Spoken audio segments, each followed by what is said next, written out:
Hey guys, welcome back to the channel. I'm making my fourth attempt to try and make the video that you guys are all waiting for. I know a lot of you guys have been messaging me and asking me about my update on Tesla and what's been happening. I've tried to make this video 4 times and each time it just comes out angry and me yelling at the camera basically, and nobody wants to watch that.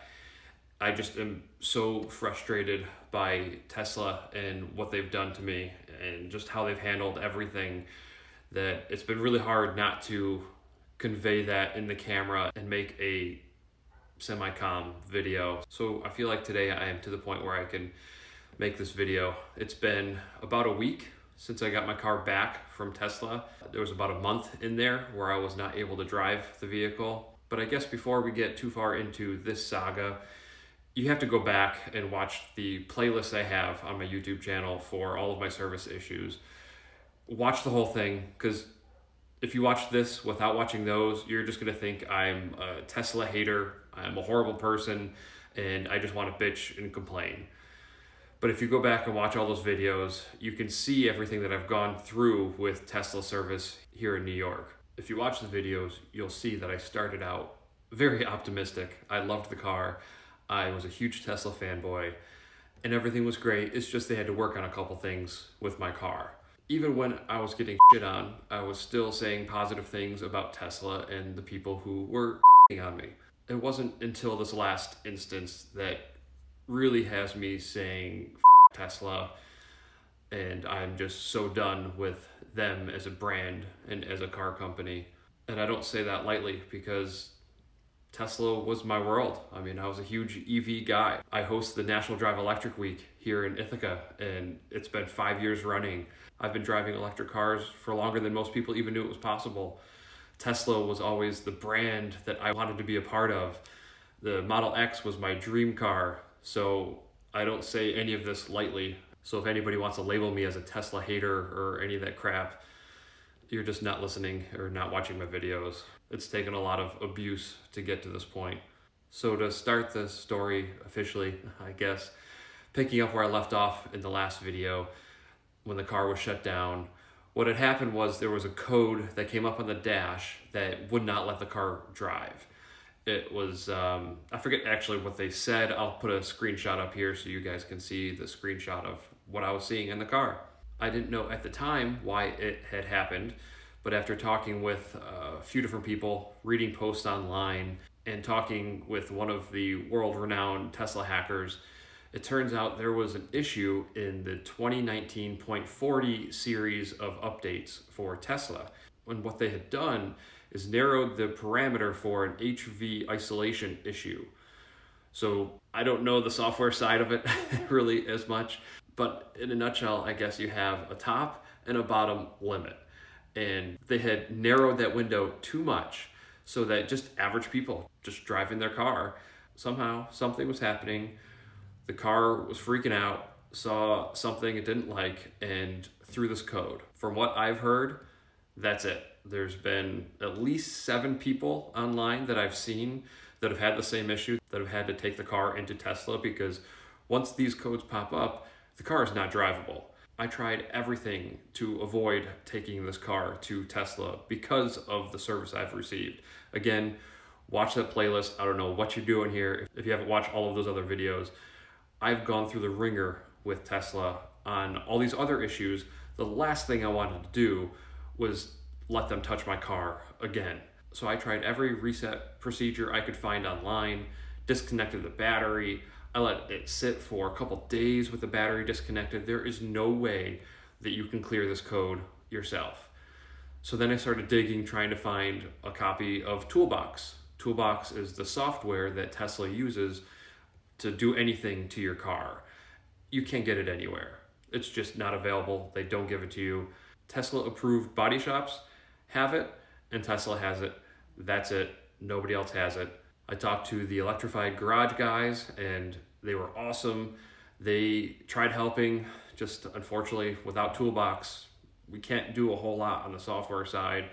So I was referred to a world-renowned Tesla hacker, and we worked together trying to clear the code, and you just can't. I guess nobody has hacked MCU2, which is what all of the newer cars have.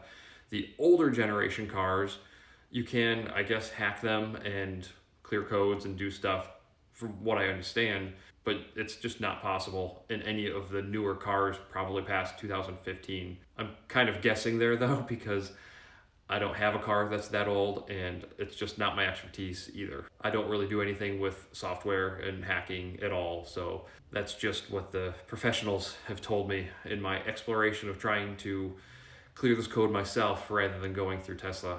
And during this research process, of course, tons of people are just saying, take it to Tesla. Why are you worried about it? Obviously, they didn't watch my service videos, but that's why I'm worried about it. And at the end of this video, you're going to find out why I was rightfully worried to bring it back to Tesla. I believe in being able to work on your own car. I've been doing it for decades. Well, I could say decades, I'm getting old. But I've been doing it for a long time, working on my own cars and clearing codes and doing stuff like that with the OBD2 scanners. I just don't think it's right that you can spend so much, or you can spend anything on a car and not be able to do anything to it, like literally nothing. Not to mention, they are so overwhelmed at Tesla service. They are so backed up. It takes months to get appointments. And even once you get it to them, there's no promise you're getting a loaner. I've heard that they will give you Uber credits. They denied them to me, which is another thing that'll come up later. But yeah, you have no control. Tesla holds all of the cards. They own the game, and you're just paying to play it. So all of my concerns with Tesla service, based on my experience with them, turned out to be totally accurate, because after I couldn't clear the code, after I hit every wall, there's no way to do it myself, I had to give in, and I had to call Tesla roadside and have the car towed into Tesla. When I called them, I was not given a choice on which tow company to use. The tow company that I guess is their approved towing company is from a few towns away. I've never even heard of them. There's a bunch of places locally that would have been a lot quicker, that have good reputations, that I wanted to use, and the person on the phone denied all of them. She said, no, we can't use any of those tow companies. We can only use our towing company out of Painted Post, New York. It was a towing company called B&W Towing. I had never heard of them, but I looked up online, and they have horrible reviews on Google. And anytime somebody posts a negative review of them, they just say, oh, we have no record of doing any business with you. Like they're just trying to dodge the horrible reputation that they've created for themselves. So basically, I had no choice. I had to use their company. So I called on a Sunday, hoping I could get the car right over to the Henrietta Service Center in Henrietta, New York. But the towing company was booked out all Sunday, all Monday, and then they supposedly made a priority appointment for me on Tuesday morning at 9 o'clock because I was going to be waiting so long. It sucks. I mean, that was another few days I was going to be without my car. And again, Tesla wouldn't let me use anybody else to get the car to them. So Tuesday, 9 o'clock shows up. They don't show up. There's no tow company. So I give it till like 9:30. I give them a call, and they had taken 2 other jobs before mine. Okay, fine. They finally come at 11:15, something like that. And the guy is just rough. He's not gentle with my car. He is violently like jacking on the steering wheel. He didn't square up to the car with his flatbed. So he has to rip on the steering wheel with the battery dead, so there's no power steering. He's ripping on the steering wheel, trying to get it to square up to the flatbed. And then he wraps his straps around the lower A-arms. And I know that's not the way to do it. The car comes with a tow hook for a reason. So I see what he's doing, and I offer the tow hook to him. And he says, no, we always do it like this. And this is the Tesla approved towing company. He says they always do it like this. So I still didn't really like what he was doing, because I know they're all aluminum parts under there, and he was wrapping around with the A-arms or whatever the parts are down there. I didn't know at the time. I wasn't quite as familiar with all of it. And I said, well, I have the hook right here. Like, I really would prefer if you would use it. I just had it in the back of my car. And he said, I wouldn't even know where to put it. So twice I tried getting him to do it the correct way, and he refused. But again, I had no choice. 0 options. So he loads the car up, And I also didn't really like how he was strapping the tires down, because usually when you are shipping a vehicle, I've seen this a lot because I've bought a lot of the RAV4s from out west and shipped them over here. When you ship a vehicle, usually have like a net that goes over the tire to kind of have multiple points to hold it down. And then they ratchet strap or cinch down somehow that net to the floor. With this guy, what he did, he had ratchet straps on the front two tires, the rear two tires, pulling in opposite directions. Imagine, I think there's a medieval torture process that would bind your wrists and your legs and pull you in opposite directions. That's what he was doing. So he pulled the tires to the corners of the flatbed because that's where the anchors were. So instead of cinching it straight down to hold it straight down to the flatbed, he pulled it outwards. So it's just like pulling everything in the opposite directions. And he's really ripping on the ratchet strap. So I know, long story, but it was not the correct way to do it. But it's loaded up, he takes it off, he goes to Rochester, and drops it off at the service center. It gets up there, I didn't hear it from Tesla all day that day, or all day the second day. I'd have to check my notes, but I believe the day that it had arrived, I had sent them pizza, because at the time I was still trying to be nice and I wanted to have a good relationship with these people. They finally called me on the third day and they tell me my car was towed improperly, and they asked me who towed the vehicle. And I said, you guys did. You towed it in there. I called Tesla roadside and you guys set it up and you refused to let me use anybody else. Oh, well, they wrapped their strap around the rack and pinion and bent it, and it's going to be $3,800. So needless to say, I was pissed, very pissed. It was their company. They hired them. I said, okay, we'll get the money from your towing company. Oh, that's not what we do. You need to call the towing company and you need to get the money from them. I'm like, yeah, they're not going to want to pay for that. You guys need to handle this. No, it's not what we do. So I hung up again with no options. So I called the towing company. They were major assholes about it. Very rude. Transferred me around to a few different people. It was obvious that they wanted no responsibility. They wanted no part of it. So she said, I'll call you back in 2 hours. 3 hours goes by, no phone call. So I call them back and say, hey, what's going on? I just need your insurance information so we can get my car fixed. Oh, hold on, let me talk to the owner. She puts me on hold for a few minutes, comes back. Oh, the owner just stepped out. Yeah, of course he did. So she says, well, you need to contact Tesla. So I hang up, I call Tesla back, and just the same game, basically, going back and forth. Neither one of them would pay for it. Neither one of them would accept responsibility. And this is not my fault. Like, this is something they did. They need to make it right. If you've seen my other videos, you probably know my temperament. I've always been pretty calm with these people, even though I'm getting on. But finally I had to get a little more firm, and I insisted that I talk to somebody who can help me. So somebody from Tesla corporate, right from Hawthorne, calls me, and very nice guy. We were talking. He's from Syracuse. His name was Nathan, and he is the guy that is in charge of Tesla roadside. So I thought, thank God, somebody who can see the light and help me and make this right. He seemed to understand the problem. He grasped it all pretty well, I would say. But he too still refused to take responsibility for it. So he said he was going to look into it. He was going to talk to the towing company and get back to me the next day. And I don't think I heard from him the next day. I'd have to check my notes. But in the end, where I'm at right now, the last email I received from him basically says, we're not going to do anything for you. 0. Sorry about your troubles. Good luck.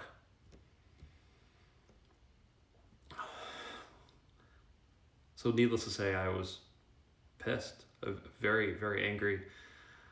You're lucky you're seeing this gym and not the other 3 gyms that I was when I tried filming this before. I was pissed and screaming, but I had to give myself some time to calm down about it. Also, during this whole process, they're of course trying to find ways to get out of paying for this.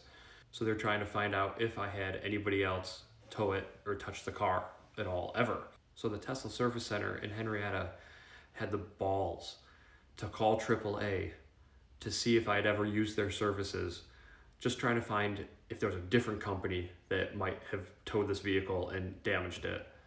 I don't have AAA. My wife does have AAA, and I guess I'm on the account or something. So AAA called me and said, hey, we have Tesla on the other line, and they're asking me to give them information about your account. And I'm like, what? Why are they even calling you? They're like, oh yeah, they just want to know information about your car, what kind of car it is, have you ever had it towed, all that stuff. And I don't feel comfortable with this. I'm like, yeah, I don't feel comfortable with that either. I can't believe they're calling you. So I said, no, don't give them any information. They don't even need to know that I have AAA. Well, I don't have AAA. And I couldn't believe the balls.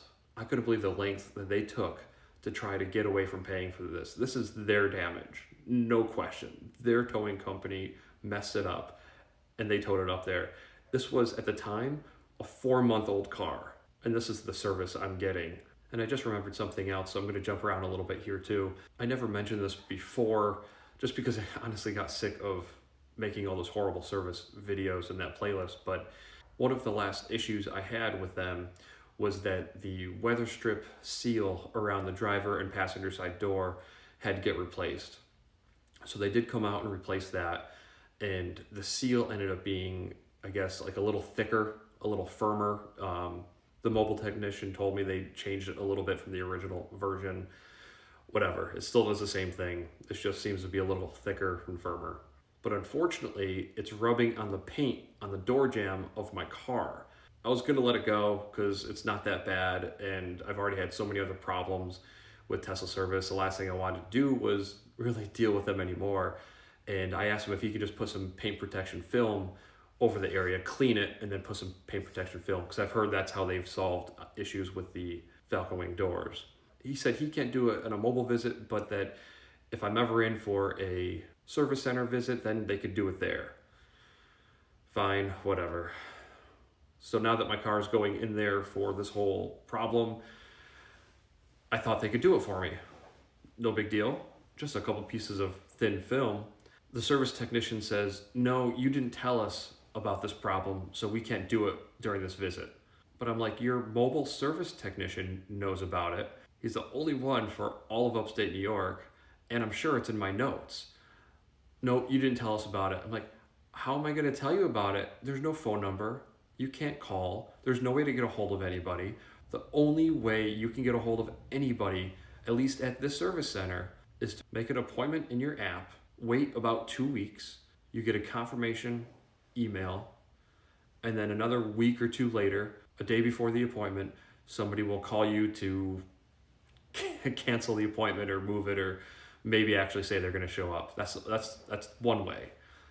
And once your car gets there, they give you a text number that I guess goes to the whole system, all the computers inside the service center.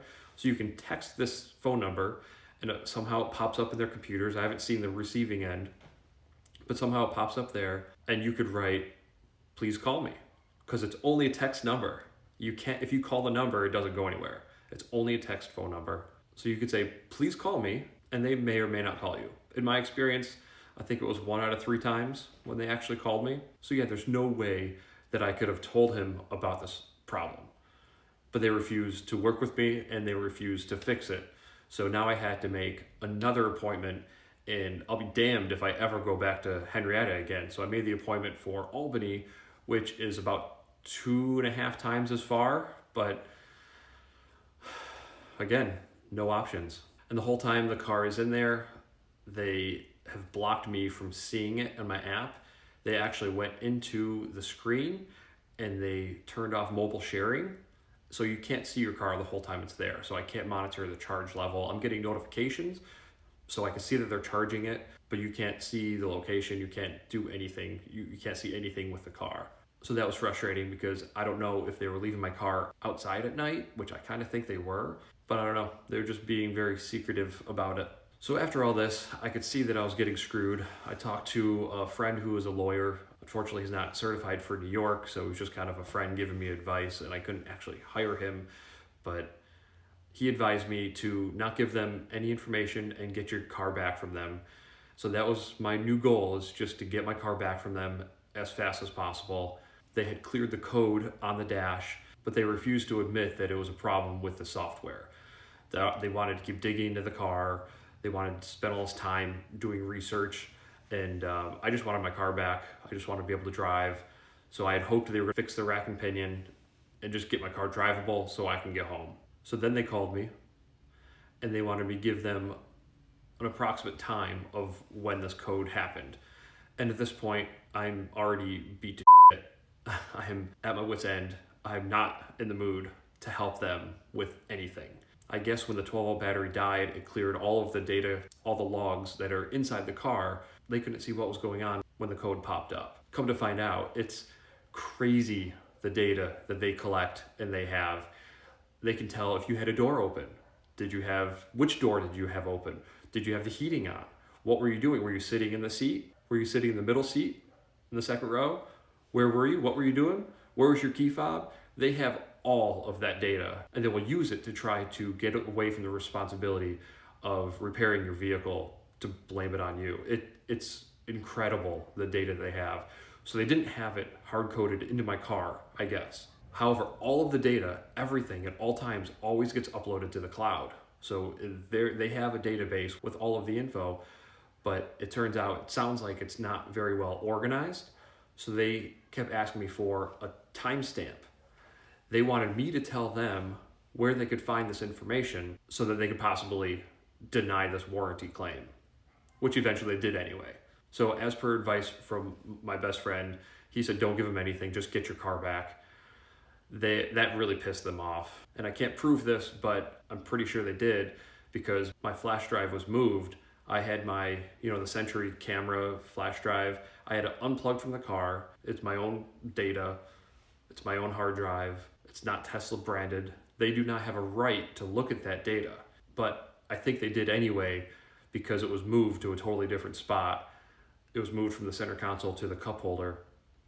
So I think they looked at the data trying to figure out when the car broke down and probably if somebody else had towed it. And I think they actually took a lot of the data off the flash drive because it was basically empty. There really wasn't anything left on my flash drive, and I hadn't checked it or cleared it in like 2 months. I barely ever even look at the thing. And yeah, so I think they were being sneaky there, looking at that private data. Thank God I had nothing else on there and nothing to hide, but they were doing some digging, that's for sure. So in the end, the only way to get my car back was to pay the fucking bill. I had to put $4,000 on my credit card because I don't have $4,000. A lot of people that have a Model X, you might think they're rich, but I'm not. I didn't have it. So it's on my credit card. It's going to be collecting interest until I can pay it off. But that was the only way to get my car back from Tesla, was to authorize the repair and agree to pay it and then show up and give them my credit card. I'm beyond pissed. Like, I know I sound calm now, but this is after, I think it was about like 2 weeks. I just had to give it some time to relax because it's just so messed up. Like, it is absurd at how horrible they've treated me through this whole process of owning this car. And I still have no idea why. I can't fathom why they would have treated me like this, why they would have denied my warranty claim and charged me $95 to clear the code, why they wouldn't help me go after the towing company, and why I've had all those other service problems in the playlist that I've talked about. I thought it might have been this YouTube channel, so I took down the channel for, I don't know, maybe a week or something, just hoping that if they hadn't seen it, it wasn't going to piss them off anymore when they had. And if they had seen it, I guess just taking it down so that it wouldn't be out there anymore, making them angry or whatever. It turns out I think I'm probably just getting average Tesla service. I think that's just the way it is in New York. I don't think there's enough service technicians. I don't think there's enough service stations. I think this is just what they're used to giving. This is just how it is for Tesla for the foreseeable future. And I think it's probably even going to be getting worse because they had such an awesome Q4 in 2019. So once all those cars come back and need service, the service centers are going to get even more bogged down and it's going to get even worse. But unfortunately, because I took down my YouTube channel for a week, YouTube demonetized the channel because I no longer met their qualifications. of having enough subscribers and enough views. I wasn't making really much off this channel. I started off at like 50 bucks a month, and then I was on track to have a record month for this month, but obviously being demonetized halfway through the month, that's over. So they can reevaluate this in the future. So hopefully at some point soon, they'll reactivate monetization so I can get a little bit of money there to help pay this credit card down. I haven't really talked about it ever, but a while ago I set up a Patreon account. If any of you guys feel like donating to help me get out of this shit, that's cool. I'd appreciate it. Usually YouTubers ask for it just for good content, but in this case I could really just kind of use a handout. So there's that. I have a link in the description for the Patreon account if you feel like donating anything. That's cool. I also, unfortunately, don't have enough money to pay a lawyer to sue. I did talk to one, and I've spent a few $100s already on meetings and one certified letter, but I can't keep it up. In order to sue Tesla, I would need thousands of dollars just to get back, hopefully get back $4,000. And I don't even have the money to pursue them in court. So yeah, Tesla really screwed me. They screwed me bad. So I hope you guys have watched this whole video. I hope you think long and hard about doing any business or service with Tesla. I don't think I'm alone. I know other people are having issues. I think this is the worst case. I don't think I haven't heard of anything really worse than this, but it might be out there. I just thought you guys should know. I guess the last thing is that I do have proof of all of this. I've been amassing everything, text messages, emails, all my notes, everything. Oh, and I put together a whole timeline from the day I bought my car to today, put everything in order, pulling from all of these data points, and I made this massive timeline that shows exactly what I've gone through, who I've talked to, what I've done, what they've said, what I've said. And I'm considering making all of that public if Tesla doesn't do the right thing. There are people out there who have emailed me or made comments about me being a liar and this is not true and I'm a fudster or whatever they call people when they don't agree with them. So that's kind of what motivated me to actually get the data together. So if Tesla doesn't do the right thing, doesn't pay for this or help me out in some way, then I'm considering releasing that to everybody. So you may or may not see it, but I do have proof for everything I've said. But this is a long enough video, I think, so I'll leave it there, and we'll see what happens in the future. Thanks for watching, guys. See you in the next one.